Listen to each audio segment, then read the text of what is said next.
Bueno, efectivamente, tal como lo veíamos en pantalla, se cumplen 2 meses desde ese sábado 7 de octubre en el que se produjeron los ataques terroristas de Hamás en territorio israelí. Está con nosotros la presidenta de la comunidad judía en Chile, Ariela Agosín, para conversar de lo que han sido precisamente estos 2 meses. ¿Cómo estás, Ariela? Hola, bien, acá estamos, Lucía. Muchas gracias por la invitación. Muchas gracias a ti por venir a DNews, por estar con nosotros, además, permanentemente en contacto para saber de qué forma han podido sobrellevar también, por ejemplo, familiares, amigos de personas que han sido víctimas, de personas que están de rehenes, por ejemplo, en territorio todavía en Gaza, ¿no es cierto? ¿Cómo ha sido posible sobrellevar y apoyar a esas personas? Mira, ha sido muy difícil, 2 meses durísimos. Desde el primer momento, primero la barbaridad, o sea, cuando nos íbamos enterando qué era lo que había pasado ese día, lo que estaba pasando poco a poco. Después ver qué pasaba con los chilenos allá, dónde estaban, si estaban seguros, etcétera. Tratar de traer a los que se pudiera. También pasamos por un tema de la comunidad acá, que se sentía muy amenazada y ver la seguridad de todas nuestras instituciones. Hubo amenazas bien concretas y reales, entonces estábamos todos muy preocupados. Y después poco a poco ha ido girando hacia, como tú dices, lo que están sufriendo las personas allá. En definitiva, todos tenemos en la comunidad amigos, familia, hay muchos latinoamericanos, hay todavía varios latinoamericanos secuestrados. De alguna manera todos somos cercanos con la familia o conocemos a alguien. Las familias estaban también tratando de hablar, quieren comunicar, quieren hacer algo por su gente. Entonces recibimos todavía llamados de personas que te decían: mira, está secuestrada mi mamá, está secuestrada mi tía. Entonces, si quieren entrevistas, si quieren hablar, porque están desesperados realmente. Por supuesto que al principio nuestro mayor foco eran Loren, Dafna, digamos, Gaerkovich, y que creíamos que estaba secuestrada, hasta el 8 de noviembre que supimos que había sido asesinada el mismo día junto a su marido, y después de Mía, que estaba secuestrada hasta hace pocos días, que fue liberada, y hemos estado en constante contacto con la familia, tratando de apoyar en todo lo posible. En su momento mandamos cartas a la Cruz Roja, tratamos de hacer gestiones acá también con la Cruz Roja, mandamos carta al secretario general de Naciones Unidas, al presidente de la República, tratando de gestionar para que se haga presión y las negociaciones fructificaran.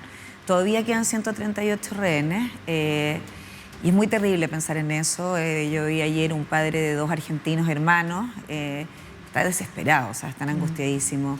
Y las mujeres, ¿para qué decir? Porque hay un abuso terrible que ya se sabe. Han ido apareciendo las historias poco a poco, porque les cuesta mucho hablar de las personas que han sido liberadas. Y cuando uno ve el estado en el que estaban y por las cosas que pasaron, más te duele y te preocupa los que todavía siguen secuestrados. Entonces, la verdad que en este minuto lo único que quisiéramos es que vuelvan todos a casa, partiendo por las mujeres, porque la violencia con el género femenino ha sido una cosa terrible. Vimos las violaciones, vimos también la exposición de sus cuerpos, bueno, etcétera, que no quiero redundar en eso porque además es muy doloroso para las familias de ellas. Y también ha sido bien, fíjate, terrible ver la poca, nula o a veces contrarreacción de algunas instituciones de derechos humanos e instituciones de los derechos de la mujer. Eso ha sido realmente chocante. De hecho, nosotros nos juntamos con la ministra de la Mujer expresando ese dolor, esa preocupación. Fuimos con algunas jóvenes, todas las cuales han participado de todos los movimientos de Ni Una Menos, ¿cierto? Han ido a todas las marchas y de repente se dan cuenta que la violencia en la mujer está mal, salvo que sean judías o salvo que sean israelíes. ¿Por qué? ¿Cuál fue la respuesta de la ministra? No, la ministra en ese momento, por supuesto, que mostró solidaridad en la reunión, pero en general de las organizaciones por ejemplo, el 8M, el movimiento 8M, nada, por días, y cuando se manifestaron por el tema palestino. Es decir, no se manifestaron derechamente por todo lo que había sido la violencia en contra de la mujer. Y eso ha sido súper doloroso. Por ejemplo, también el secretario general de Naciones Unidas recién ahora, o sea, 2 meses después, sacó una comunicación diciendo que iba a pedir investigación sobre los abusos que habían habido sobre las mujeres. Ha sido una cosa muy, muy terrible esa parte, la verdad, darse cuenta. Y además, yo tengo como tú 2 hijas jóvenes y las he visto sufrir el tema. O sea, decir, wow, todo este tema no, parece que a mí no me alcanza.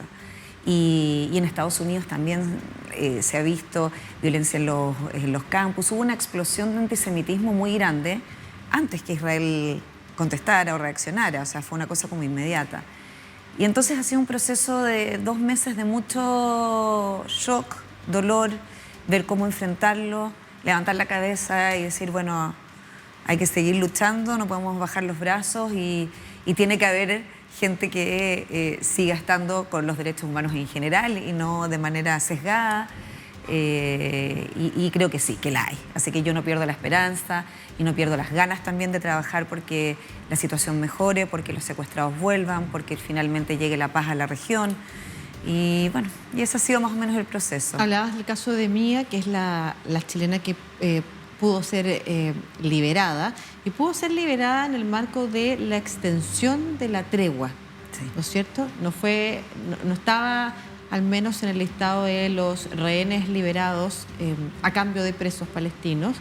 De los primeros 4 días de tregua anunciados, se extendieron 2 y en prácticamente las últimas horas de esa tregua es que Mía es liberada. Lo que también nos pone de nuevo en el foco a los familiares, ¿no es cierto?, de las y los israelíes que quedan todavía secuestrados por Hamás y que están pidiendo precisamente que las treguas vuelvan, para que lo prioritario sea el regreso, el retorno precisamente de los secuestrados. Las familias que tú señalas, todos conocen en la comunidad judía a alguien que tiene a su familia, a un familiar, un amigo, a un cercano, que quiere que vuelva. ¿Qué es lo que han transmitido? Bueno, han habido reuniones bien duras y tensas allá para tratar de motivar esto. Es un equilibrio difícil entre lo que son los intereses generales del país, ¿no? Israel, que se siente absolutamente en peligro existencial, no es como otras veces que han habido ataques. Acá sienten que es un peligro existencial y que además tienen que darle paz a todo ese sector que si no, no va a poder vivir, si siente ese tipo de riesgo tan terrible todo el tiempo. Y eso equilibrarlo con el dolor de las familias, que es muy grande y que por supuesto que uno lo entiende. Yo, fíjate que tenía un hijo allá de 19 años, podría haber estado perfectamente, yo podría estar en esa situación, digamos, él podría haber estado en el concierto de música y estar hoy secuestrado. Entonces, ¿cómo uno no va a entender ese dolor, esa desesperación, esa angustia?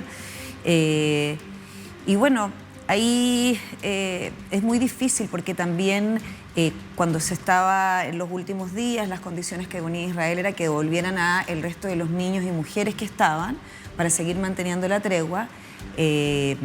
Jamás dijo que no tenían más niños y mujeres, lo que no calza con lo que se sabe, digamos, con la realidad de las cantidades de personas, porque si hubiera pruebas que no están vivos, pero tampoco hay pruebas de eso.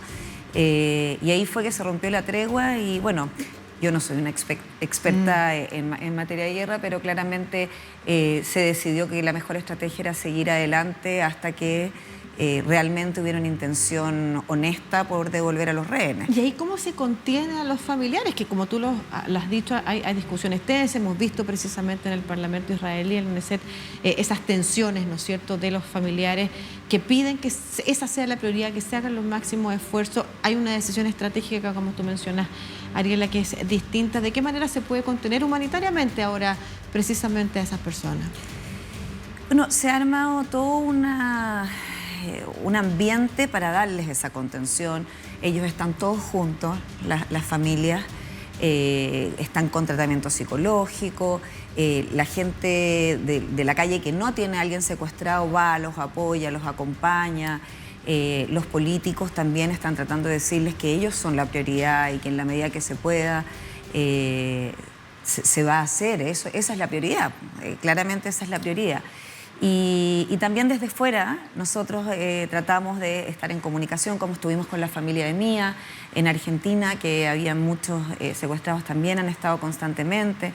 Nosotros hemos hecho manifestaciones en Chile, hay un grupo de mamás que han hecho manifestaciones espontáneas y así en todo el mundo, para que también sientan que nadie ha olvidado ni a sus hijos, ni a sus padres, ni a su... Y eso para ellos es muy importante, se emocionan muchísimo. Yo estuve personalmente en contacto con uno de los familiares, no de mí, a otro de los familiares, y le mandaba imágenes de cosas que nosotros hemos hecho acá, y me dice, acá están todos llorando de emoción, no lo pueden creer, y es tan importante sentir que no están solos y que no los hemos olvidado, ni a ellos, ni a la familia que está, ni a los familiares que están en Gaza. Tú mencionabas recién que hay también, y los números se conocen, todavía muchos latinoamericanos dentro de los 138 secuestrados que quedan en manos de Hamás. ¿Se han podido coordinar de alguna manera para hacer acciones de apoyo diplomáticas quizás o más efectivas con el resto de Latinoamérica? ¿Cómo funciona esa red también de organizaciones de la comunidad judía?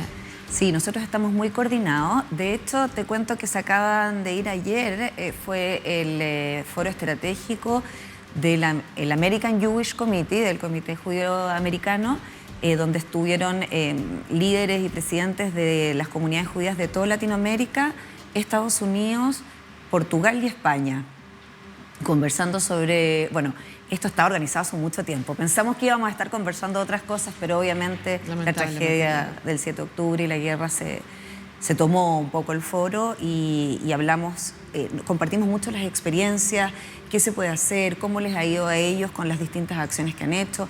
Tú sabes que cada país en Latinoamérica hoy en día es un mundo, entonces depende del gobierno que tengas, depende de la comunidad que tengas, de las circunstancias. Nuestra comunidad tiene una circunstancia especial, ¿cierto?, que es la comunidad palestina.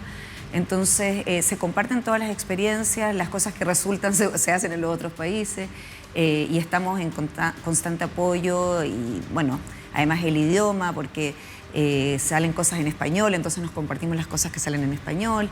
Y sí, estamos, como te digo, acabamos de estar, justo se fueron ayer y fue muy lindo sentir ese como calor de todos juntos y un poco la misma tristeza, pero también las mismas ganas de salir adelante. Hablábamos de las mujeres, ¿no es cierto? Hace un rato tú mencionabas, las mujeres somos las principales víctimas en todos los conflictos bélicos, pero también tenemos, y así lo han dicho, un liderazgo distinto en muchas ocasiones, y por eso es tan importante tenerte aquí como representante de la comunidad judía. Mencionabas la característica especial que tiene nuestro país, a diferencia de Argentina, que tiene la comunidad judía más grande de la región. Chile tiene la comunidad palestina más grande de la región. Y es una comunidad palestina que no solamente es muy querida, sino que además ha logrado vivir en una convivencia bastante pacífica con la comunidad judía. Nuestro país es un ejemplo, quizás, de convivencia. Y salvo casos muy, muy aislados, la verdad, y que la propia comunidad palestina ha condenado, la relación en estos días ha sido pacífica, lo que no ha sucedido en otras partes del mundo. Tú los mencionabas, ¿no es cierto? Venimos de un tránsito de crecimiento de discursos de odio, tanto de antisemitismo como de islamofobia. De hecho, en Estados Unidos hemos visto cómo ha sido asesinado un menor palestino, también se le ha disparado a adolescentes universitarios palestinos. Hay otros países que no han logrado lidiar precisamente con eso. Sin embargo, tu ejemplo y el ejemplo de Chile puede ser un buen ejemplo para el mundo. ¿Qué podrías decirnos de eso también y de cómo han logrado convivir en un país y de buena forma estas dos comunidades? Bueno, sería maravilloso, ¿no?, que fuéramos capaces de cooperar, de ayudar, de aportar, de ser útiles en la tragedia del Medio Oriente. Nosotros efectivamente, las dos comunidades, además, llegamos más o menos en la misma época, la mayor parte, porque la verdad que judíos hay desde el año 1500, porque llegaron ya con la expulsión de los judíos de España, pero la mayoría de ambas comunidades llegaron alrededor del 1900 y tenían históricamente una relación espectacular. Siempre se dice que negocios, familia, matrimonios, etcétera, eran todos inmigrantes, y pienso en mis bisabuelos, que justamente son de esa época.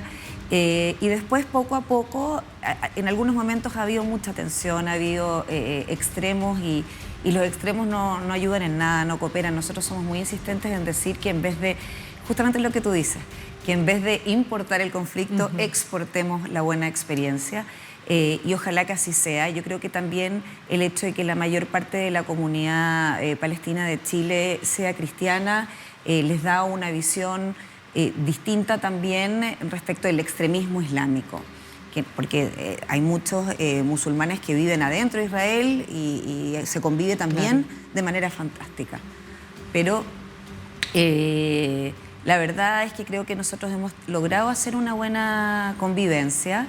Sí hemos sentido algo de violencia este último tiempo, te lo digo súper honestamente, Creo que a algunos un poco se les escapa, ¿no? Que me imagino es lo que ha pasado cuando tú señalas, ha habido momentos de conflicto. Cada vez que hay un conflicto que se tensan las relaciones, se importa parte de ese conflicto, se tensa precisamente esa relación. Y por eso me imagino que es muy importante dar un buen mensaje para que, como tú señalabas, no vivamos acá lo que están viviendo otros países.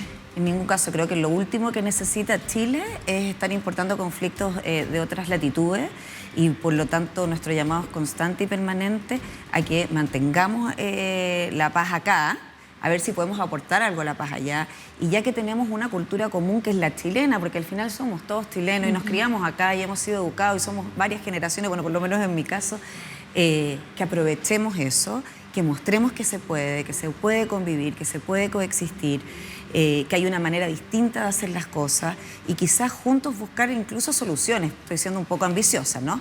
Pero sí, eso sería maravilloso, poder hacer un aporte, y de verdad lo decimos de todo corazón, que este mensaje permee por todos, porque no queremos violencia en Chile. O sea, esa es nuestra prioridad número uno.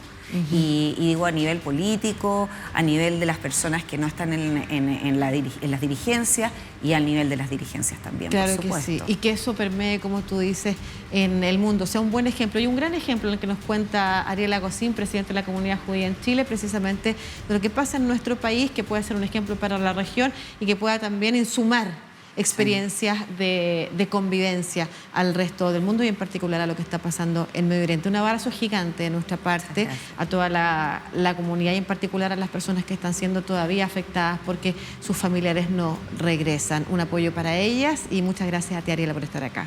Muchas gracias, Lucía, y a DNews por invitarnos, por darnos la oportunidad de conversar. Se cumplen 2 meses, así que es un hito. Y nada, ojalá que las cosas evolucionen para bien. Sabemos que no es fácil, pero se puede. Ariel Lagosín, presidente de la Comunidad Judía en Chile, conversando con nosotros aquí en DNews. Aprovechamos este tiro de cámara que tengo acá para invitarlos a ver el deporte a esta hora, pero no se olvide, 7 de octubre ocurrió el atentado terrorista de Hamás, se cumplen 2 meses y todavía hay una paz que no llega para muchos.